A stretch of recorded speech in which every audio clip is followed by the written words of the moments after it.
Hey, everybody. Imagine having a job where your every move, every decision is judged by thousands, if not millions of people. That is the life of a major league umpire. Mike Muchlinski has been under that spotlight for many years now, and he's in rare company. There are fewer than 100 full-time major league umpires in the big leagues, and maybe 1 to 2 spots open up each year, if any at all. Today, Mike shares his journey from small town baseball junkie to years in the minor leagues umpiring games to finally the moment when he got his call to the show. This one offers insights on intense focus, dedication, and commitment to one's craft and the sacrifices it takes to stay there. So let's go behind the plate with Mike Muchlinski.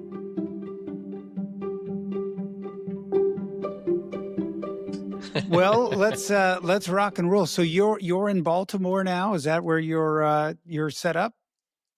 Yes, I was in New York for a week, and like I said, then I'll be starting the series tomorrow. Yeah, we have an off day today, so Yeah. So you got Orioles Mariners coming up then, because I think the Mariners are out there, aren't they? Yes. Yeah. Yep, the Mariners come to Baltimore. So you just mentioned you were in New York, and I think you had told me before, was that was for your turn in the replay headquarters? Is that right? Correct. So how does that work? In 2014 is when we fully instituted the today's version of the replay system, challenge system with plays and whatever else comes with it, right? 2014 is when they started it, and then so what baseball had to do to adjust our schedules is that we negotiated with them that we were going to be the ones active staff MLB umpires. We were going to be the ones in the booth. Like that was, I mean, they went through all the scenarios, like the coming into the replay world. Some like NFL does, they have their own like replay staff. They, Right. they have retired guys or whatever, but we thought it was important for our staff guys to be the guys that we talk to. Basically, an essential, we would be an extension of this of the guys on the field. So it was like important for us, like let's be a fifth guy for them. So we negotiated that. So then baseball in turn had to then adjust our schedules to be like, okay, how do we figure out how to get those guys into replay a week at a time as a crew? There are 2 crews in the replay booth at the time during the week, so there are 8 of us. So that was an adjustment on their end, but then we, it helped add to our staff. We increased our staff by 6, I think. 8. Well, we increased staff by 8 guys. So it really, in turn, it adds to this is that was the second week of August. Like it just helps to, get a breather as far as being off the field, but secondarily, like it helps. Like you got 8 guys in the room talking rules, seeing plays that your crew may or may not have seen throughout the year, and then helps just kind of as a refresher on the rule and regulations aspect of the job. So it's very beneficial for everybody for that week to be in the replay room. Yeah. So what is it like in that room? I'm sure it gets chaotic at times, and because it has to be a replay. So then, are like all 8 looking at one play, or 3 or 4 of you, or how do you guys handle that? So it's a very good setup. It works great. There are in this. So we moved to the new room. I think we've been at the MLB office building for 3 years. It used to be down in Chelsea Market. It used to be its own thing down in the Chelsea area of Manhattan, and then it moved up to basically just north of Times Square. MLB got a new building, and you are responsible. On most days, you're responsible for 2 games. So you're in your station, and then I think there are 9 stations set up. So it's you, and then you have a guy next to you that is in charge of like spooling the replays. So like I don't have to worry about like physically rewinding a video or looking for a different Yeah. one of the replay supervisors will come over the top. And then generally, like yesterday afternoon, for example, Sunday afternoons, and typically Friday nights, Yeah. it's very busy in there Sure. because most of the games are all combined. Mhm. So you end up like there's guys that are in a different room, like calling out like station 4's got a replay. So then you're always like taking a look. It's guys that it's your peers, Mhm. guys on your crew. So generally I'll be at my station, nothing going on. One of my partners or peer mates will have a replay, and I'll just wander down there, and then we'll just kind of work through it. And then it's always nice to have somebody like kind of over your shoulder saying like, "Hey, I got stands here. I can't tell right or wrong on these guys," or "Hey, I got an overturn here. I think we have to, like, what do you guys think?" And then Mhm. just now we've been doing it for, this is my 11th year doing being in the replay era of baseball. So it's helpful to, I mean, there are obviously some plays where you're just like, I don't, you don't need assistance, but Yeah. then there are certain things with like check swings and hit by pitches and whether or not we can review certain aspects of things. There are some replay regulations that you're just like, okay, slow it down. Mhm. Let's get through Yeah. the weeds here Yeah. and figure out what we can and can't do to help the guys on the field. Yeah, replay's been around, like you said here, what, 10 years or more. Mhm. As an umpire, do you call the game any differently knowing there's replay, or that it doesn't factor into how you call a game at all? No, it doesn't factor Yeah. in. Because It is it's split nice, time decisions, right? right? I mean, You yeah, go off of what you've always been taught, yeah. right? You go off of what you're looking for. Obviously, you're always trying to put yourself in the best possible position and Mhm. spot to see the play, see whatever you need to see. So that doesn't factor in. It it is a little bit comforting to know that we are not going to have a situation in later innings of a tight ball game where a call that needs to be corrected will go uncorrected. Like, Yeah, it's just nice to know. Like, early on in the game, if a team takes a shot at a challenge, 1 through 7, and they're unsuccessful because, I mean, they have their guy in a room somewhere right. thinking that they see something. So any mistakes, like after they've burned a challenge 1 through 7 that we can't fix because they're not allowed to challenge it, well, then that's just kind of like, that's kind of old school baseball. Like, that's how Yeah, it was. But it's really turned the tide on helping, like, the teams and their personnel understand like the closeness of plays, and also like seemingly plays that were like called incorrect, and then when you slow it down you're like, no, no, yeah, that's like, yeah, we always talk about like, one of the plays that comes to mind is like a first baseman like falling off the bag. yeah, Like 8 out of 10 times, 9 out of 10 times, like the guy's on the bag and then he falls off. But when you don't have a chance to look at it, everybody assumed like he fell off the bag because all they see is the runner fly past first base.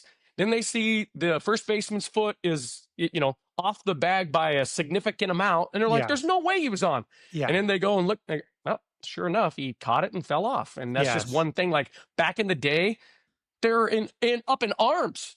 Like, Well, there's that's the thing. no way. That's the thing. It the thing for fans. It cut down. I feel like it cut down on the manager umpire interactions. The old Correct. Billy Martin and Lou Piniella Oh, days. I yeah. mean, like, right? I mean, You just maybe don't see it anymore, you don't really. you don't get that. Yeah. No. I mean, there was. Well, have you had any of the? I mean, you kind of came in. You were in before that, but I mean, have you had some classic Piniella type throw the base and all of that? Yeah, I remember a good dust up I had in Cincinnati on a day game. It was like a high throw I was working second base, and I had a high throw from the second baseman to the shortstop and kind of pulled him up, and he's off, right? And Yeah. and back in the day, like, he's just off, and we don't, maybe he was on, maybe not.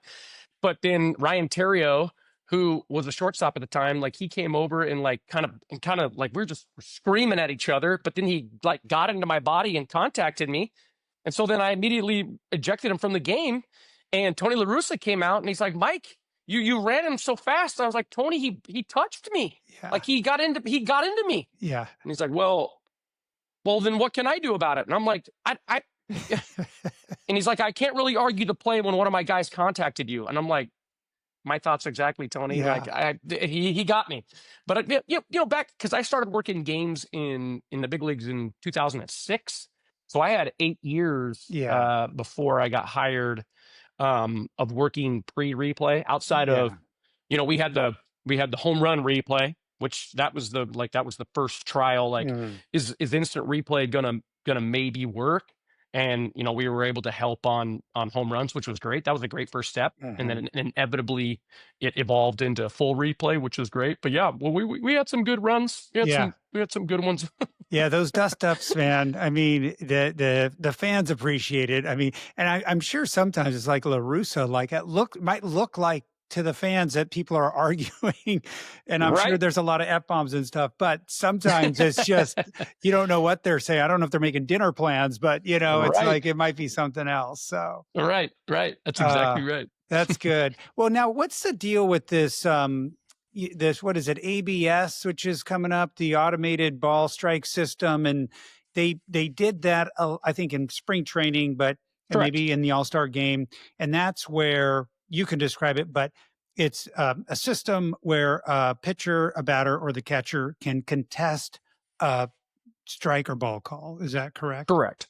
Yes, they are. I mean, they've been trying to figure out like some sort of automatic strike zone, automatic ball strike zone, for the last I think 5 or 6 years. They've been really trying to figure out like, what's it going to work? Or how's it going to work? What's it going to look like? And, they've been doing some experimenting at the minor league level, obviously, which always helps kind of beta test, like whether or not it's going to work in the big leagues. Like all of our rules that have drastically changed the game in the last 5 or 6 years, basically have been beta tested in either the Arizona Fall League or in the minor leagues, just to see if we can make sure that because the big league game it's just a little bit different. I mean, obviously, it's a lot faster. The talent is a lot higher.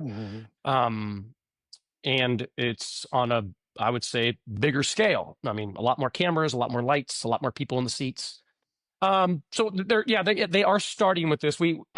This spring training, they had it in Arizona and Florida. So I had my first crack at it. It's just a matter of like, it's probably coming. It's probably coming. I'm not in charge of whether or not it's going to happen or not, but we need to get settled on. And the big issue is the technology accurate enough? And can we all, the office of the commissioner, the teams, the umpiring department, can we come up with a working strike zone that works for everybody? For us, we don't necessarily care about what the parameters of the strike zone are. We need to be told what you want us to call, and we'll do our best to do that.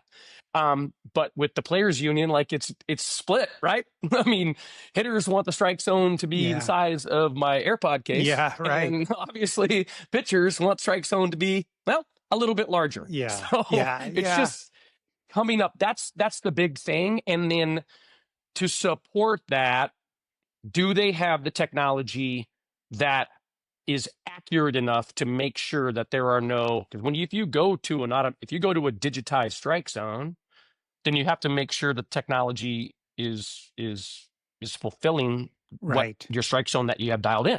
And I just don't think that they're quite there yet as far as the where and the what of what that's going to look like. Yeah. I mean, it seems like the box of the strike zone is one thing, but it's also the depth of the strike zone that comes into play, right? And it just feels like that's the hardest part to pin down. It feels like, as a viewer. I mean, and these guys are so precise with their pitches. Like, they're so cow. good. They're so good. Which I'll ask you a little bit more about the strike zone, but part of this is like understanding where you came from, right? Like how Mhm.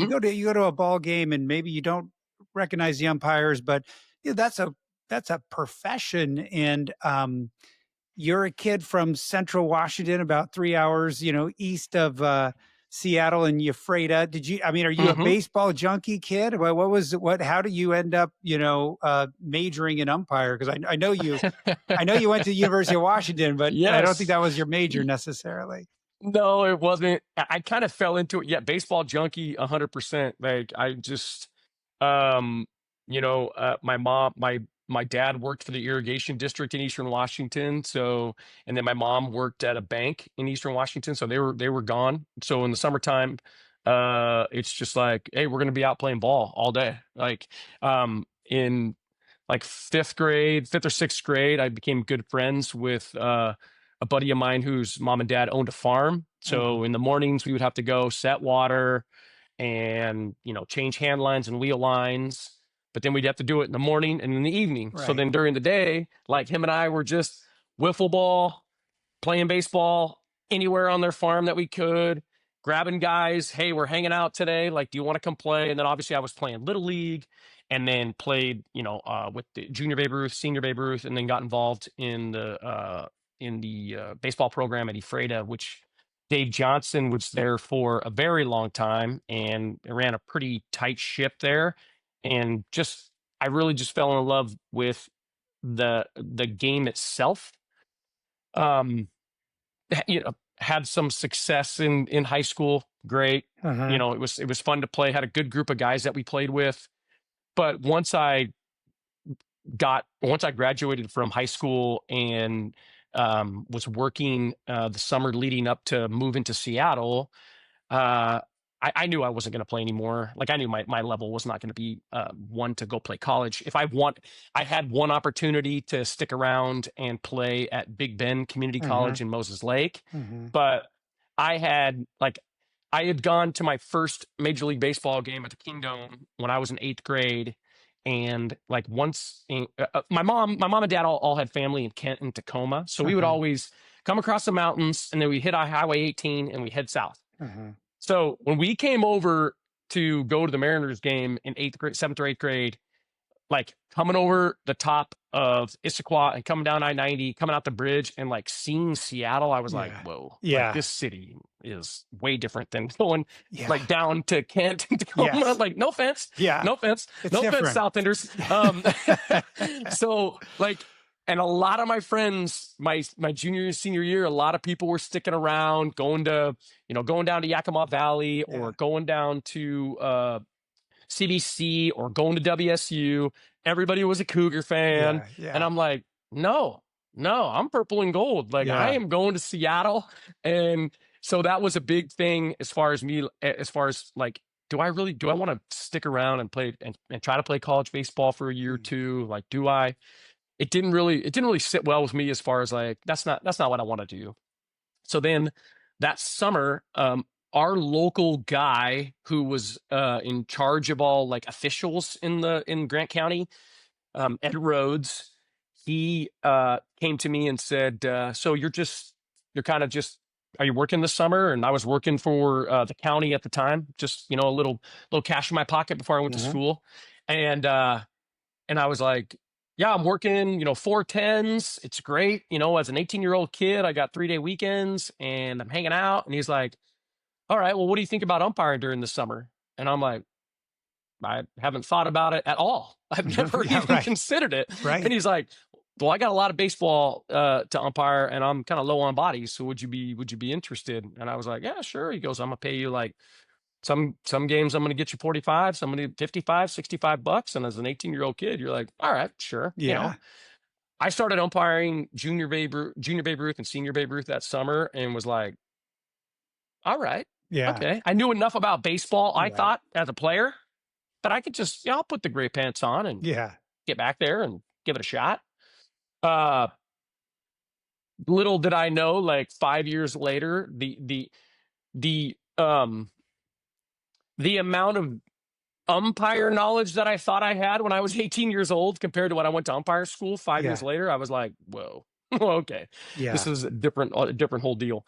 So then when I went to Seattle in the fall, to the University of Washington, he got me in touch with the local Umpires Association that was over there, Uh-huh. and said, hey, they are big. It's the Northwest Baseball Umpires Association. They were running King and Snohomish County at the time, and they got involved in training and talked to a couple of guys that were working college level and high level King Snohomish County division or varsity baseball at the time. So just started talking with them, and then started, kind of getting immersed into what that kind of environment looked like, and then started thinking like an umpire, and started, transitioning away from like, okay, well, you knew baseball, you knew how to play baseball. Uh-huh.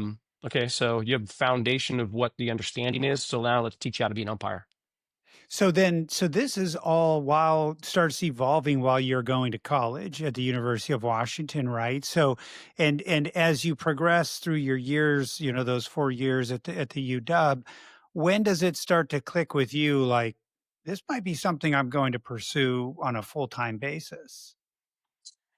It was over like my junior year. After 3 years of doing it in the Seattle area, like I started to have success and move up, because it's like anything else. Like I didn't start, umpiring varsity baseball or, D2 or NAI college baseball right away. Like it took a couple of Uh-huh. years. You have to kind of work your way up and show the guys that you know what you're doing. And so then it took conversations, and one guy came to me, Adam Rogers, and he came to me and he said, "You ever think about going to umpire school?"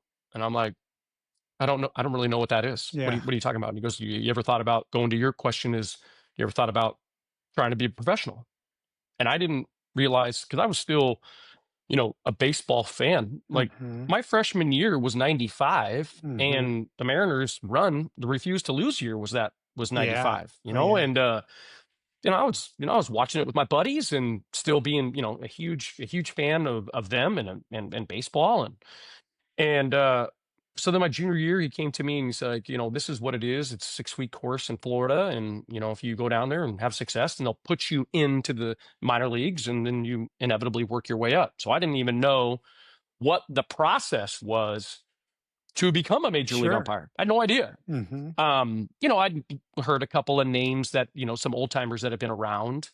And so my senior year, I had taken classes fall quarter, and then I enrolled into the Jim Evans Academy of Umpiring, which it no longer exists. There used to be 3, then there were 2, Jimmy Evans and then Windlestead, and then it's moved to, like, there's just an umpire camp, and Windlestead's still around. It's a different thing now. But Uh-huh. anyway, so they said, so I went to my parents and I said, hey, I've been having this conversation. I think now is a really good time. I'm 2 quarters short of graduating, but I think this is a really good opportunity for me to go down there, and try this. And my parents said, well, we're behind you. We know they had come out and seen me work some games, and talking with my mom and dad, and them seeing the passion that I had to umpire, which is crazy in itself, right? Yeah. Yeah. um, but so then I went down there, and their only question to me was like, we support you in doing this, but you're 2 quarters short of graduating. So will you just make us a promise that you will graduate college as you figure out whatever? Because it's nothing guaranteed when you go to umpire school. Right. Nothing Right. guaranteed. You can pay the $5,000, and you can go down there. And the year that I went, between the 2 schools, I think there were roughly 350 to 400 Wow. students at 2 schools. And you can pay the money to go down there and get taught by professionals, which is fine. And then they can choose to say, yeah, you're just not what we're looking for, and send you home. And you could be a better umpire when you go home and umpire locally, which is great. Uh-huh. But like I said, nothing's guaranteed. Thankfully, uh, there were 2 schools of thought with the 2 umpire schools. Windlestead had more full-time staff umpires as instructors, with a couple of minor league guys. Jim Evans, who was obviously, Harry was a longtime National League umpire. His son Hunter is still on our staff. Jim Evans was a longtime American League umpire. Um, his school of thought was, if I'm going to put guys in the minor leagues, I want them trained by minor league professionals. So everybody on his staff were A-ball, AA, AAA, up and down umpires at the time. So it was kind of nice to have that perspective. Right or wrong, you tell me. Guys have, come out of Winlestep umpire school and had great careers, and so that's for them to decide. But yeah, that I think when I went to umpire school, the first 48 hours, going back to what we talked about just a couple of minutes ago, like that was a true eye opener as far as like I have been basically faking knowing what I'm doing as an umpire. And Jimmy was very, it is a 6-day a week, 8 a.m. to 6 p.m. grind for 6 weeks. And it's 8 to noon every day. You're in the classroom and you are like hammering the rule book. You read every single word in the rule book, start to finish. And then there's tests, and it's a very, it's a very classroom-like setting. And then from 1 o'clock to 6, it's all field stuff, working the plate, working two-man mechanics, running situations that they set up with the campers, and we just different situations that pop up on a baseball field, and how okay, get out there and umpire it. And then the instructors would be managers, coaches, players, and then you start to kind of develop like how do you respond to people yelling at you, because you didn't really if somebody was going over the top yelling at you when you were working high school ball, you would say, "Oh, that's enough. I've had it." But you didn't really know how to like de-escalate a situation or get yourself out of a jam or say, "You know what? Hey, whoa, what are we? No, we're not going down that route today." Or you hadn't had a chance to really develop that at the amateur level. And these pro guys, like, they'd been doing it for many years. So it was just truly like, I was like, okay. And then coming out of that, I was like, oh, this is something that's pretty cool, and I want to give this a shot. So you come out of that, you said there's like 300 or 400 people in that time in a couple of schools. Let's kind of do the math. How many umpires are in the majors right now? They're teams of 4, or the crews of 4. So how many total umpires are in the majors right now? We have 76 full-time staff umpires. 76. With another 76. There are 19 crews. I think that's the math. Okay. Right around there. Yeah. But then we have 18 or 19 crews, and then we have and then there is a group of 20 individuals who are up and down rover umpires that help us when guys get injured, or guys have something happen at home, or guys rotate off for a couple of days. So 76 plus the 20. So 96, let's say 96 spots. Okay. So where I'm going with this, you probably realize, and those are, you've been doing it, what, how many years have you been a major league umpire now, Mike? I've been a major league umpire full-time for, 14 to 15. So this is my 12th season plus 2. Technically 14, but let's just... So 14 years you've been part of that 96, right? So a guy comes on, gets it in that spot. Hopefully they're going to be there for 15, 20 years. Where I'm going is those 96 spots, there's really probably 2 or 3 that open up every year. I mean, is that... 2 or 3 is aggressive, Greg. Really? 2 or 3 is aggressive. So there's 1 or 2. Because so there's 1 or 2. Maybe 0, right? So maybe 0. So you've got these guys and gals now that are going into umpire school. Their dream is to get to the big leagues, right? Just like the players. So it's really, a very limited opportunity. And did you realize the numbers when you were coming out of umpire school, and you were thinking about that? I didn't really want to think about the number aspect of it, because like I told you, we were, so we had close to 400 students. They put, I think the year that I went into the minor leagues in 99, I think they put like 45 of us, 44 of us. Minor league is a lot more turnover, because it's just like they can look at you for 5, 6, 7 years, just like the players. They could look at you for 5, 6, 7 years and just decide, you're not what we're looking for. You had good A-ball potential, but you got to AA and it just didn't work out. I never really thought of the number thing, or the low percentage of possibility to even work in the big leagues, right? But like, going back to my point, so they put like 47 in my year. 3 of us became full-time umpires, Mm-hmm. big league umpires. There's 3 that are still working from 99. Some years it's 0. Yeah. 0 came out of this class and became big league umpires. Some years it's, they had 4 or 5, but really it's never like a large number out Right. of the umpire school products that come to the big leagues.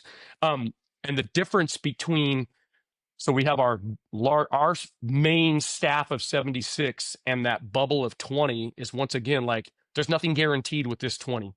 That's in a constant, like, they change that rover group every year, because you got guys that are, seemingly having success, got major league spring training, got a chance to work at the big leagues, and then their skill set, for whatever reason, is just not good enough to sustain a big league career. Yeah. And that's why we have a full supervisor staff and a full evaluation staff, and that's their job to handle that, not our job. That's not what we do. We have our own stuff to worry about. But going back to your question, I didn't really want to ever think about the difficulty of, or the impossibility, really, of becoming a major league umpire. I just wanted to glean from that level, whatever level I was at because like my first year I ever worked was in the Arizona Rookie League, and like you're just out there one day you're not in the state, you work at the compounds of spring training. So like, let's say Peoria Complex, they have obviously the major league stadium, and then in the back they have all the complexes out there where they play all their minor league games and do all their pre-work and all that stuff. That's where the Arizona League has their games. Steel bleachers, chain link fences, like that's where so even then you were just like, I'm working professional baseball. Yeah. Like, you didn't even see it as like, I'm working out on a backfield. Right. But you would see like, oh, there's the big league stadium over there. So then when you went to spring training in the minor leagues, like, same thing. Every minor league camp has got their minor league games going on the complexes. Yes. But then you'd see like, oh, there's a big league game today. So you kind of like started to think about it, like, okay. Well, and obviously you see it on TV, right? You're just like, okay, obviously. Well, and I think the key there, Mike, is to me, the takeaway is you control what you can control, right? Like, correct. Right. You go and you work on your skill set. And if you could go through the motions, but I'm assuming the 1 or 2 or 3 that make it through every year or every other year are investing in themselves in trying to make themselves better, right? Yes. That's part of the process. And it wasn't just sitting, saying, well, I hope this is good enough. Like, it is going, like, to your point, like, I truly cared. I truly care to this day. And it's not like I cared, but I truly care about my craft and making sure I'm doing the best on a daily basis. And so, but that was the mindset, and you had to, you were learning, okay, how am I going to learn, or what am I going to learn from a difficult situation, a difficult couple of weeks with, you're learning how, once you get into a travel league. See, the Arizona League, we were all in Phoenix. There was 4 of us in Phoenix and 4 of us in Tucson. We split the season. It was only, I think it's like a 12-week season or something like that, really short. But then we would swap, and then we're at a same hotel every day, going out to work a game and then coming back. So you weren't traveling. Well, then the next year I get promoted to the Northwest League, which is Everett, Yakima, Spokane, Boise, Eugene, Vancouver, BC. So then I'm getting a chance to be with myself and my only one other coworker, because in A-ball you're just working 2 guys, right? And you're in a car. It's either his or yours. Who's the driver? Okay, and you work 4 games, move on to the next, drive to the next city. So you work Monday, Tuesday, Wednesday, Thursday night in Vancouver, BC, and Friday night you have a game at 7:00 in Salem, Oregon. So pack up the car at 10:30, and now we have a 8-hour, 9-hour drive down to Salem, Kaiser, and then you work a 4-game series there, and then you drive to Boise, and you're like, okay, well, at least we had a day game, so we're getting on the road at 5:00 in the afternoon, but we're not pulling into Boise till 1 or 2 a.m. Got a game the next night. So then you started to learn, like, we had a guy come out of umpire school who was 18 years old, and he was a phenomenal 18-year-old umpire. I was 23, 24-ish, 22, 23. Uh-huh. And I remember his name was Carl Coles. He was from California. Phenomenal umpire. Put him in the minor leagues. Could not handle being on the road. Like that was just his thing. He had a girlfriend or fiance at the time, really, young, serious relationship. And like being away from his family wasn't a thing. So he said, I can't, like, this is not going to be for me. So Yeah. even though he was a fantastic umpire, being on the road did not work for him. So he went back to, living in California and doing his thing. And yeah. So you mentioned the minor leagues there, which is great. I definitely want to ask you about the big leagues, but in looking up your history, I mean, I had you in the Arizona League, Northwest League, Midwest League, Carolina League, Eastern League, Pacific Coast League, not to mention Little League, high school, and colleges, right? I mean, Yeah. thousands, Yeah. hundreds, thousands of games before the big leagues. I mean, you have paid your dues, no doubt about it. I mean, what are those crowds like? Is a little league parent harder to handle than a big league fan, right?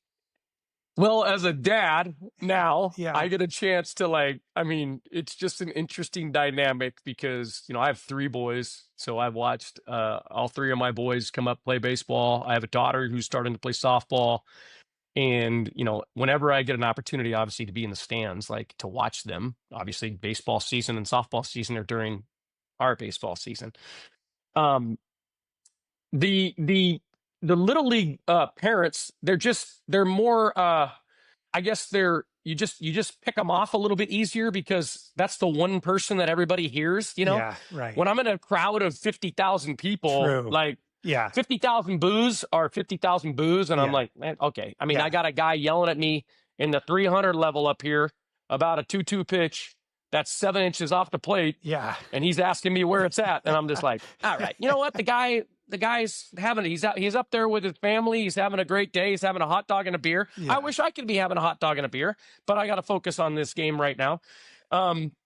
That's the big thing. Yeah. You also learn through that. Crowd is something that you learn to be in the background because you need to be paying attention to more of what's going on the field, what's happening in the dugouts. How is my crew doing? Are we handling everything correctly today? Or incorrectly, doesn't matter, but how are we handling this game, managing the game? Going back to my point of like being in the stand for my kids, though, it's just like our local area coming up through, my youngest is 8, not like the families know what I do. Yeah. Okay, Right. that's great. So, but when I'm home watching my children play in their sports, I no longer have that hat on. I am not out there umpiring the game. Yeah. And and these are little league games, junior Babe Ruth Yes. games, senior Babe Ruth games. And these are, some of these kids that, like my youngest son, some of these kids that are umpiring are 16, 17-year-old Right. kids. Right. And I'm like, and I just go, this kid is, he's a junior in high school. Why do you care? Yeah. Just watch the game. But not every parent thinks like that. I mean, you have perspective, of course. You're right. You have compassion. You have empathy for the 16-year-old. I do. I mean, it's just parents in all sports, right? But yes. So just calm down, everybody. Yeah, calm down. You've heard it all. You've heard it all. I've heard it all. I've seen it all. Oh my man. gosh. So you do this grind. You go in. You're facing the odds. And then you get a call, right? Was it 2006? You think you said 6. 2006. Yeah. You get the call. I mean, is it memorable that walking in and doing that first major league game? Yeah, it was memorable because I had an opportunity to work at home. Like my first games were in Seattle, and the Richie Garcia, who was a longtime American League umpire, his son-in-law is actually on our staff, Vic Carapazza. He was my supervisor and evaluator all through AAA. He's the one who put me into or invited me to Major League Spring Training. And I remember we were actually in the minor leagues. I had gone to Major League Spring Training in March, and then in the minor leagues we were striking at the time. Our union had gone on strike, so I was home. but I was in that bubble of the 20 guys that were available to be called up to work up and down in case somebody got hurt or moved or whatever. And I was teaching second grade in the Bellevue School District, and had my my phone buzzed in my pocket or whatever. And I looked down and it's Richie Garcia, and I'm like, well, it's a Tuesday afternoon. I hope this is some good news. So but he calls me and says, hey, you're home? And I was like, yep, I'm home. Okay, good. He goes, well, you're going to work in Seattle next Monday, Tuesday, Wednesday. You're going to start at second base. You're going to go second, first plate. And congratulations on making your big league debut. So it was lucky that just happened to be the open spot. I just happened to be home, because you can, like, some guys have had their call-ups, their first major league or their major league debuts for like a doubleheader or something, because when just a side note, when we have a doubleheader, we bring a fifth person in to work. So the plate guy for the first game only has to work the plate, and the guy who's working the plate for the second game, he has the first game off, and then comes in. The other guy goes home. Anyway, so we have a fifth guy, and sometimes you could just be like, I don't know, I just happened to be working in Nashville, and they got rained out in Detroit, and I'm the closest body. So your debut could have been in Detroit, and you call your parents that are somewhere else and go, I'm working in the big leagues tomorrow. Hooray. Well, I had 5 or 6 days to tell my friends and family that I was going to be working. And so that was just like a huge, cool opportunity and experience to have my mom and my dad and my brother there. And then like obviously all my friends, and just people that were in full support of like what I was trying to do. And a little nerve wracking too, 'cause like there's a part of me that was like, man, I wish this was like Cincinnati versus Miami or something. I'm the hometown kid, and I'm like, oh, okay, geez, major league debut here. Let's see what you got. And then that third game is the first time behind the plate. That's even more. Correct. I mean, that's got to be more elevated, right? Right. Yeah. I mean, I remember I had a call at second base in my first game, a steal play like in the 8th or 9th. So that was like my first like kind of close play. So that one always sticks in my brain. But like going back to like working the plate is kind of where you start to earn your stripes as far as proving to baseball that this could be something that you could make a career out of as far at the big league level. So, you put obviously a little bit of pressure on yourself, like I want to go out there and I'll be really good. But then like going back to your point, like looking back on it, you're just like, okay, this is my skill set so far in my journey has proven to be enough for me to be working in the big leagues as an up and down fill-in umpire. And then you think about like, I thought I was pretty good at that time. Like I thought I knew enough, which I did.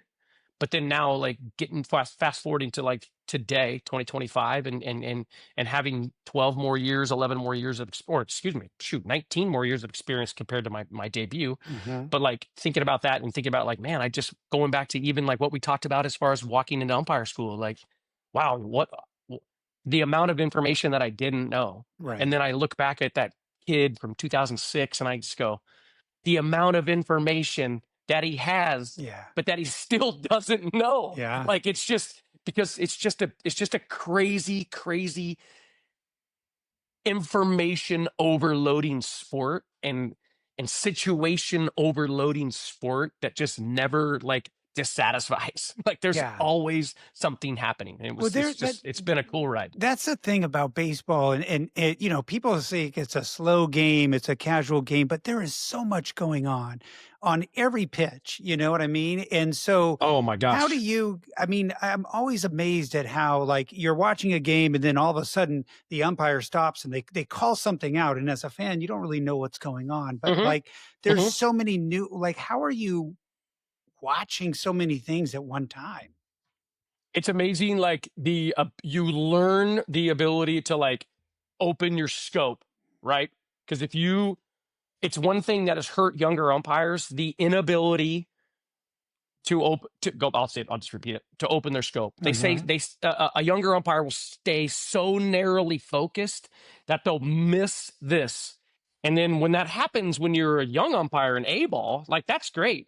But then you go, okay, I need to make sure in this given situation that I'm also looking for this. Like, and then you go, okay. and then it happens to you in AA or AAA at a little bit more of an accelerated speed, and you go, okay, now that works a whole lot better as I've been able to expand what I'm trying to see, hear, feel, and really allows you to then continually grow and improve as an umpire. So it's just something that comes with experience. Right. Yeah. But if you don't have the ability to adapt and you can't grow in that and expand, then that inevitably leads to not having success. Most likely will not lead to you getting a full-time major league job. Well, and the job is changing too, right? I mean, the pitch clock was added a couple of years ago. That's Correct. another thing. That's a major thing for you guys to keep an eye on, right? I mean, that's another Greg, data point. I felt like it was my first day umpiring, the first day that I worked the plate in spring training with the clock 3 years ago. I mean, I was just like, holy cow. But I think the good part of that was like the teams and the players were also in the same boat. They were just like, we don't know. I remember having a couple of situations with like guys coming in between innings and like when they're supposed to have thrown their last pitch. And we had gone from telling him he's got 2 more. Well, you told me I had 2. So then I took my last one after 30. So now I have a violation. And I was like, well, yeah, you have 2, but you have to get them. Well, wait a minute, huh? And it was like, there was just like this, the first couple of weeks were just like this constant, like, okay, but everybody was on the same page of like, we're going to get there. Yeah. Like, this is going to work. And then I tell people all the time, like, there's a difference between spring training speed and then regular season speed, and then August speed, September, and then October. Like, everything continues to ramp up. So then even when we got into the season and started working the clock, regular season games, it was just like, wow, it is going fast, because in between innings, you used to have your 205, 215 to kind of go, all right, I got 2 minutes here, just decompress. There was a lot going on, close pitches, tight game, whatever. Had to yell at somebody, they yelled, whatever. And you would just go, okay, all right, get reset. And here we go again in the bottom half. Now you're paying attention to all the stuff that's happening between innings, as far as like, was my catcher on base? Is this a new pitcher coming out of the bullpen? Right. Is this the same guy coming out of the dugout? What's the clock at? Where are we in this game? Is it a 2:45 clock? Did the FTC up in the booth reset the clock the correct way? Do I have a two-way player? Do I have Shohei? What's he pitching? Was he on deck? Was my catcher on deck? Is it hot? Do I need to give my veteran catcher, like we had a game about a week ago, and I had the plate in Chicago on the north side with the Cubs, and Carson Kelly is their catcher this year. And he's been around. He's a veteran, 10, 11 years. He ends the inning getting thrown out at the plate. Okay, whatever. Now he's catching, and he tried to score from second. He's been around. So in my trying to think, like, what's common sense here? Like, Carson's coming out. Like, I'm going to give him I can manufacture a little bit of time between innings to give him a breather. Now, I'm also going to do the same thing for the other team. Like, I'm not just going to say, well, it's Carson Kelly. No, and Carson, that's beside the point. But I'm just saying, but like, I want it to be fair, but I also want, in the new age of the clock, we have to have some sort of common sense, because it strictly can't be just a binary like 0, 0, 1, 1. No, like, have a little bit of feel. And that's allowed for guys to be like, okay, he gets the clock. Like, our staff gets the clock. We understand. And there are times when you got to be a hard ass with the clock. Trust me. Yeah. But then when you just get a feel for that, but going back to your point of like, it just sped everything up. And then you get no chance. Now, we appreciate the fact that we shaved off, close to 40 minutes off the average baseball time, because 3:10s on a Tuesday night is just not. It was gross. It's a net win for sure. Yeah. It's a net win. Like, package it up in a 2.5 hour little bundle. People are happy. They're not, staying out here. Plus with the, extra inning rule, putting a guy on second base, like, we're not spinning our wheels 17, 18, 19, 20 innings, burning bullpens. Next day, you got to whip around for a 135, and everybody's just spent. They're done. They're done. So it's just, I think, for the most part, over the last like 4 or 5 years, everything that baseball has done so far has, in my opinion, worked. Yeah. In our opinion, it's worked. We've had some discrepancies about rules and we've had to adjust some things, but at the most part, like, I think we've transitioned the game to a more modern game that works. And I know the traditionalists will say, like, it's just not baseball. Yeah. Like, I know, we know. Yeah. Nobody's getting wiped out at second base. Nobody's getting crushed at home plate. There's not a many, like going back to what you said earlier, like there's not a lot of arguments, but the baseball game is playing more. It's playing closer to what it used to look like. Get in the box, get on the mound. Yeah. Let's play ball. Yeah. And it's more enjoyable. I mean, clearly as a fan, It really for 99% of people. Because on a Tuesday night I'm at a game, and it's like, okay, I gotta work tomorrow. Doing? Yeah. It's 9 o'clock and we're in the bottom of the third. What is going on here? So with that scope you're talking about, I'm just thinking about, I remember like Edgar Martinez, he did like eyesight training, right? To train his eyes, like one of his things. Are there focus drills that you guys do or anything you do that helps you with your focus, or is it just by learning on the job of how to do it? I think that there are tools out there if you want to invest in certain eyesight drills or certain timing things, or keeping yourself calm or whatever in high intensity situations. I think, Greg, to be honest with you, like, I think that you learn from making a mistake because of lack of focus at the minor league level. Yeah. That you just cannot have it happen at the big league level. Yeah. It so much happens. Like, for example, everybody says that, like, they'll say, you're talking to somebody about, oh, you're an umpire. That's great. And do you do you umpire all bases? And it's like, yep, we rotate a position every night. Mm-hmm.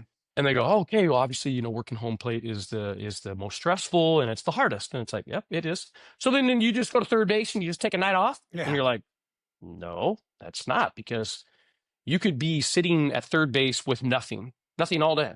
And then in the bottom of the eighth of a tie game, you got a nasty check swing, or you have somebody rope a ball at your feet, or you have a nasty steal play with an out and the go ahead run at third base. So it could be smooth. Now, the adage that we've always used at third base is like, well, you got to be 1 for 1 at third base, because most likely you're going to have one event on at third base. Now, some nights it's 4-5 and some nights it's 0. But the thing we've always used is you got to be 1 for 1 at third. Yeah. If you work a home plate job that is, a tight game, high stress, cool spot, and then you go to third and you tell yourself, I only got third. Now you've put yourself in a bad mental spot where you're not going to be focused and you're not going to be ready for that nasty whatever that you have. You could even have it early. It could be, it doesn't even have to be in the 8th. You could have a stressful plate job and then you come out and you kick a check swing in the first inning, and all of a sudden the visiting team is like, hey, whoa, what? Yeah. You just taking a night off down there? You don't care. It doesn't move you to success to not have focus at the big league level on a nightly basis. It doesn't benefit you. It doesn't help you. I got 3 hours. I got 3 hours to be locked in to this game. Now, when the game's over and we're yucking it up in the locker room and having something to eat and decompressing and talking about what we just did, of course, fine. I need 3 hours. I need 3 hours of focus, and I can do that. And that has allowed guys to have a lot of success at the major league level by just saying, I have 3 hours where I have to lock in here. And be like one of my older umpires, he was having something happen at home, and we were just talking through it, and we were working through it, and he's like, okay, here we go. We need to be where our feet are tonight. Be where our feet are. Now, we have stuff at home, and it's hard, and we miss our families, and that's great. But for 3 hours, I need to be where my feet are. and I'm here. So let's go do this. Yeah, that's a great point. Focus is such a key thing for whatever you do. And we're, said it on this podcast many times, we're more distracted than ever, yeah. And you guys know how to focus. That's why there's only 96 positions of it. Absolutely. When you were talking about your eyes, it made me think of something, you sit in the stands and you hear somebody yell, get your eyes checked blue, or, Sure. wear your glass. Sure. And I mean this in all seriousness. Do you have to get your eyes checked every year, or like what? I mean, that's a real question. It's part of our, yeah, it is. I mean, it's an easy one to answer. We do. And it's part of our physicals every year. Yeah. And it's a good thing that like baseball provides a full medical breakdown every year. Like we go to, in January, about 4 or 5 weeks before spring training, we go down to Phoenix as a whole staff. We go over video, we have our medical intakes, but that's like go getting your eyes checked for that year is part of that thing. Like we do full blood works. Like they want to make sure that we don't have a horrific incident, or they want to do their best to prepare us so we don't have something that happened to John McSherry a long time ago in Cincinnati on opening day, where he basically walked off the field and passed away. Like they don't ever want that to happen again. So they've invested in the medical department for us too. Like, obviously the teams with their trainers and their medical departments, and like they invest in their players because they want them to be healthy. They want to put them in the best. Well, baseball adopted that 20 some years ago and said, well, we should be doing this with our umpires. Like that thing. I think it's more than 20 years ago. It might be 30 years ago with John McSherry, but like they invest in making sure that we're healthy and going to your point. I mean, and I'm glad too, because like I go to the same doctor and he's like, okay, well, your eyesight is fine, but now I'm 48 years old, so I'm going to be 50 in a couple of years. And so he goes, but we are starting to see that your age is starting to affect your eyes. So we might have to, when I work from 50 to 60 before I retire in the next 12 years, he goes, we might have to make a slight adjustment, but that doesn't mean you're going to go blind. But just understand that like it's that you're going to be 50. I'm like, okay, I can handle that. Yeah. The health of an umpire is a real thing, because I mean, I think it's probably more of old school umpires. You see these older guys out there, but it feels like it's a little bit more of I don't know, I'm just generally speaking, it feels like they're more in shape, and it's labor intensive. Like I remember a Mariners game earlier this year in Chicago. You were talking about the heat there, and there was I don't know who was behind the plate, but I remember it was Chad Whitson. He didn't finish the game. Yeah, he had to tap out, right? Yeah. So it's a real thing.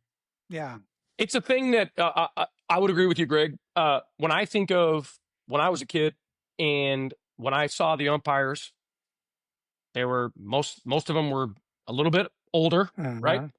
They were tended to be overweight. Yeah. They tended to not move much. That doesn't mean that they were bad umpires, but the overall persona that they displayed or gave was that these guys, what a bunch of retired grandpas, retired overweight grandpas out here that don't care. Now they weren't, but going back, it's like we've had a massive a massive changeover or transition in our staff, and we've gotten a lot younger. So we are like, I'm in my 14th year.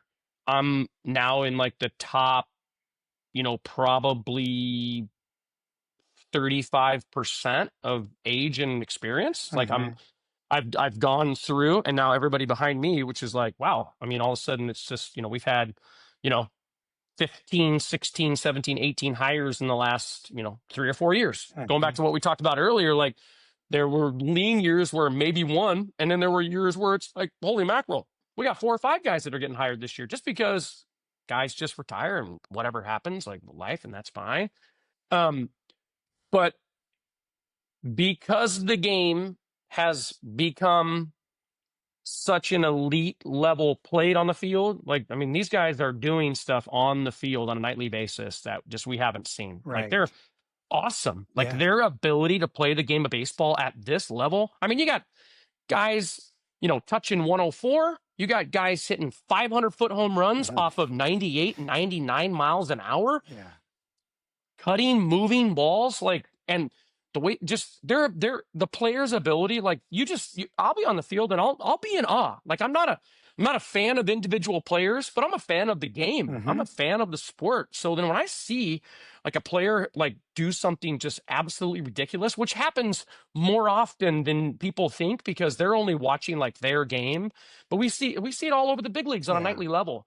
Well, we can't just then sit and be sedimentary as umpires, as an umpire staff. Like we had to then, like going back off of like what transitioning to being a healthier group of guys, like it's transitioned into guys like, you know what? I got plenty of time during the day before I go to work. I can get a workout in. Yeah. I can choose to make adjustments to how I'm eating because now we have information telling us like, hey, we've had all these umpires get off the field at 62, 63 years old, and their bodies are just absolutely broken. Yeah. And let's give me till 60 and then let me have 25, hopefully, Lord willing, years with my family where I'm not hobbling around the house because I'm completely just destroyed from 35 years of baseball. Well, and look, it's one of 96 spots. We keep going back to that, man. I would do everything to elevate my game to match the game that's out there and be the best you can be. Okay. This is something I've been thinking about is most of us hate to be judged, right? Like we hate when others judge us, and we're always judging each other. Your job is you're judged on a pitch by pitch basis, game by game basis. How do you handle that? I think you learn the reality of the profession, like not allowing yourself to be distracted by noise is a huge thing for our staff. We've had a couple of younger umpires that, came up through the ranks and then the social media day, like they're on social media and then they become an umpire and then they continued to be on social media. We understand, we're fully aware that I'm not going to go on any social media platform the day after I work a game and expect to be like, wow, Mike is the best umpire I've ever seen in my entire life. And that was by far the best umpire game I've ever seen. Like, that's just they don't do that. I think having a grounded, realistic point of view of one, understanding how difficult the job is. And that's why I signed up because I actually fell in love with and have a true passion for this job. Negative coming with the positive. You have to, going back to what you can control. That's always been a thing with our supervisors coming up through the minor leagues and into the big leagues. Can I control a player or a manager that is having some sort of difficulty or have had some sort of difficulty for the last 2 or 3 weeks? I'm not in a personal relationship with them off the field, and I have not umpired their games for 2.5 to 3 weeks leading up. I don't know what they've been doing. I'm here doing it in this moment. Can I control a player or a manager that gets mad at somebody on our crew, myself, or whatever, and it escalates and leads to, an ejection or a serious argument? I can't control that. But what I can do is I can control everything that I do. I can control, going back to what you talked about, I can control my attitude. I can control my level of focus. I can control my work ethic. Now, I know that I'm not perfect. I know, or one thing that was always told us is like, as soon as you work your first game, be perfect and then get better. So you had to kind of sit on that a little bit. You're like, wow, I know what my ability is. I know that I've had success at the major league level. And I think for the most part, generally speaking, I do a pretty good job. There are going to be days when it's just not working. What I'm trying to do out here, it's not working. I'm not seeing it right, or I'm not comfortable, or whatever it is. But knowing that and understanding that and not allowing that still to take away from going out and giving it your best on that particular day. Now, when you get done with the game, like trying to wash that off, especially when you like, if there was a mistake made, like that's the most difficult part. It's when you take it home with you. And we are just human. Yeah. Like we're just human. So you know what? It's calling your wife, calling your girlfriend, whatever it is, talking to her, saying, babe, I'm going to be home in 2 weeks. Can't wait to see you and the family. Like, I love you. We're going to do this. How was your night? Well, game was fine. You know, and it's tough to whine to my wife about a mistake that I made when she's covered in laundry and Cheerios and raising 4 children. Right. Like, you have to understand that, like, okay, there's going to be a moment when I talk to her and say, like, whatever, but okay, there's still a real world here and a real life that I'm involved in. And this isn't like being an umpire and the Major League Baseball. It's not penultimate. So it's big. It is on a grand scale. It's important to a lot of people. It's important to me. It's taking care of my family, but it's not inevitably the top. Yeah. So and I know your faith is a big part of you know, how you handle yourself. And does that factor into how you keep everything in perspective? Is that kind of what you're talking about? It helps you, I guess, keep it in perspective. 100%, just because like I know that I can only do what I can do. And having a wife who loves Christ and having our marriage based on that has allowed us to like not have to worry about tiny little things that inevitably pop up during the season, as far as like timing of phone calls and what city are you in and how do you not know, and I'm going to the ballpark and I'm running kids to school and I'm running kids. Like, we know that like if our marriage was based on each other, 2 sinners coming together, like oof, down, like it's just not going to work. So having it based on our faith in Christ has been such like we just don't have to worry about some things. We're just like, oh, that's so nice. And then going back to the point of like what we talked about, as far as like I have a network of people like back home and in cities that I've met, and it's like, hey man, Mike, how you doing? Man, I'm praying for you. What's going on? How are you in your life? When was the last time you got to go home and see your wife and kids? Like, what's the grind? Are you on a 7-weeker? Like, and it's just like being able to have your buddies call you and not just be like, hey man, I need 4 tickets in, you know, Phoenix this weekend. It's like, man, I love you. How are you doing? I know it's hard. You seemingly work through it well, but at the same time, man, how can I pray for you? How can I love on you? And it's just, it takes away such a large chunk of stress that inevitably comes with this job, because the job is stressful. I'm not here to say it's not, but stressful enough where you can't live your life. Like, I don't know. No. And I can only thank the grace of God on that one.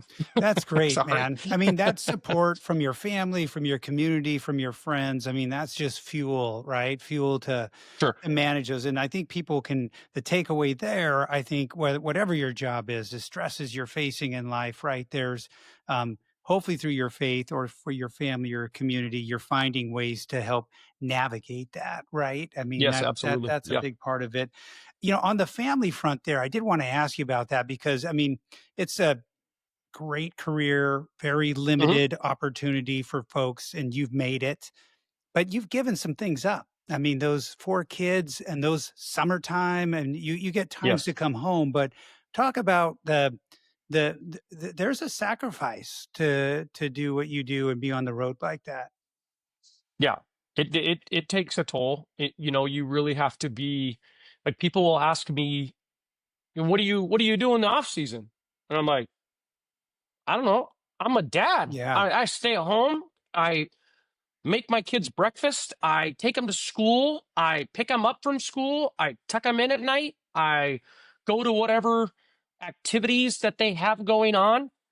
I put him to bed and I sit down with my wife on the couch and have a glass of wine and watch a show. Uh-huh. Like, I'm just a normal dude, and I will do that every day because I've had my pastor back home, Jeff, and I have had a lot of good conversations, and he has 4 kids as well.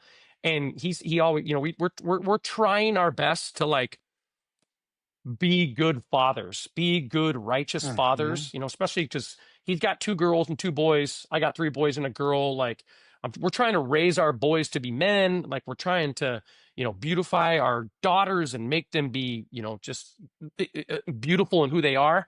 And like, so Jeff's like, so you kind of have to put double time in your intentionality in the off season because so much gets taken from you during the season.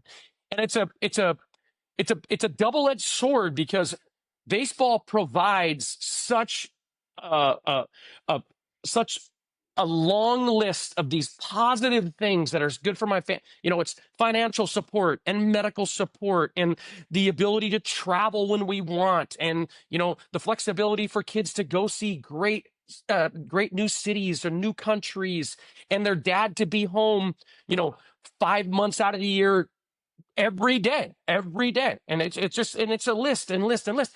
And then there's just there's just some things over here that just that are the sacrifice for having to do that when you're like, last year I started the season on a 7-week run, which 7 is what we cap out for as long as we can be away. But like, I missed all of April and May. So 7 straight weeks you're away from home. 7 straight weeks I didn't Wow. have a chance to get home. Wow. And it was fortunately it wasn't 7 straight weeks on the field. I had a week of replay in there, which was but great. still. But I missed the entire Little League baseball season. Yeah. So I got to come home at the last week of May, and I got to see one kid play one game. And look, I want to support my boys and my daughter when they play and do what I can, but there's only so many pictures and FaceTimes you can do when you're sitting, in a hotel room, or your son goes 4 for 4 and he wants to get off the field. He wants to call dad, tell him I went 4 for 4. And then dad doesn't answer because dad just walked on the field. Yeah. By the time dad gets off the field, he's in bed.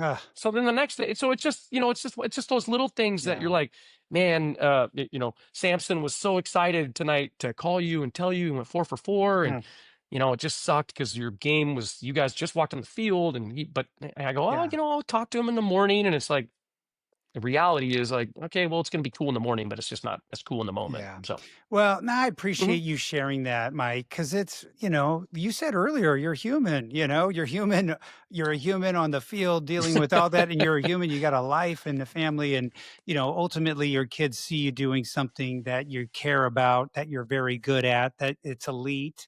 And there's a lot of things to take from that. But I appreciate you sharing that story because, it just humanizes everything, and we can recognize both things, right? You're doing something sure. awesome, but you're giving some things up, right? And Absolutely. Yes. Okay, before we go, I wanted to ask you about Jen Powell because it's just fresh this Sure. weekend. So she just was. Everyone watched the news. She was the first female to umpire in a game, I think, over the weekend, and then yesterday behind the plate for the first time. So I don't know. I'm sure all the umpires, but that was Sure. kind of a big moment for baseball. It was a big moment, and I'm super excited for Jen. Like, she has put her work in through the minor leagues, and that's going back to like what you and I talked about at the beginning of this conversation. It's like, you just hope that your skill set is enough for you to get a chance to work in the big leagues, and then you hope that when you start working in the big leagues, that then you continue to improve and grow. So, and then obviously for like our sport, for our staff, like we've seen a change in our staff. Like, it's going back to what we were talking about with older umpires. Like, you seem to only see one type of umpire. And now we have Dominican born umpires, and we got a Puerto Rican born umpire and Venezuelan born umpires, and just mixed ethnicities on our staff. And now, Jen just coming into the fold just complements it even more. Like, I think that baseball was according to the years and numbers, we were behind, what the NBA and the NFL has done. And so it's just what a cool opportunity. It just seemed like everything worked out for the weekend. You're dealing with Brian Snicker, who is a class act managing the Braves, and you're dealing with Clayton McCullough, who is a first-year manager with the Marlins, but he spent all that time with the Dodgers and around Dave and his staff and their success, and knows how to be a professional. And and that's all you really ask from the managers and the teams. It's just like, let's just be professional and understand the enormity of the event, and then let's go out and play baseball. So it's like a super cool thing. Like we were all, we went to replay yesterday and we were like, hey, how's she doing? Like, oh, great. And we're firing off text messages and celebrating her and her crew for the weekend that she was on. And just hope they always say, like, congratulations. And hopefully it's the first of many. So it's cool. That was a cool thing. Yeah. Big moment for baseball over the weekend. Absolutely. So is this whole thing, I mean, this kid from Ephrata that makes it to the big leagues, is it all it's cracked up to be? Is it what you thought it would be when you were, making that decision to go to umpire school? It's so much more, Greg. You Really? don't understand. Yeah. Like, somebody, I was talking to a young guy who was was working with us the other day, and he was just like, so when did you, he asked me the question, he goes, when did you like really like dive into like, oh, I'm going to be a big league umpire? And I'm like, I don't know. Like, excuse me. I said, I got the AAA, and I was like, okay, I'm a step below the big leagues. Okay. I got to work major league spring training, and I was like, okay, I'm hanging around with big league players and big league umpires. Like, okay. Then I got a chance to work, in the regular season. Maybe this is something that could turn out to be cool. And then it took 8 years until I got hired. And then now, like, even from my experiences from 2014 to now, like getting these opportunities, like, it's just, it blows my mind because, I grew up in Ephrata, Washington. Like, now I've gone to 49 of 50 states. Like, I've traveled the country. I've worked in Tokyo with baseball and in London with baseball, and gone to do some cool stuff in the postseason and have family be a part of it. And somebody just like, there's just like, we don't know. Like, I can't say, okay, Mike, if you weren't an umpire, like, you would be X. Like, we don't know what that would be. Like, you're just an umpire. Like, this was what you were supposed to do. And I'm grateful. Like, I'm super grateful because, like I said, it's provided and continues to provide such a cool thing for me and my family, and hopefully for my kids moving forward as they get older. And it's just, I'm just grateful. I'm grateful for the opportunity to come on and talk to awesome people as yourself. Like, I really do. I enjoy doing podcasts. I enjoy, going back to our point, like, I don't like to listen to a lot of noise, but at the same time, like, I like talking baseball, and I like talking umpiring. Well, you definitely care about it. And I mean, you've got a ways to go still umpiring, but I think the MLB network's going to come knocking. I think they're going to want to, they don't want to have you on there. I would have some interesting insights about a few things if they were to come ask me. Yeah. I think I think you're going to get an agent. Well, right on. I love it. Yeah. I'll keep it in mind. Mike, thanks for joining. I think that the point of this is to kind of hear where people came from and how they made it to where they are today. And your story's a great one. So thanks for sharing it today, buddy. Appreciate it.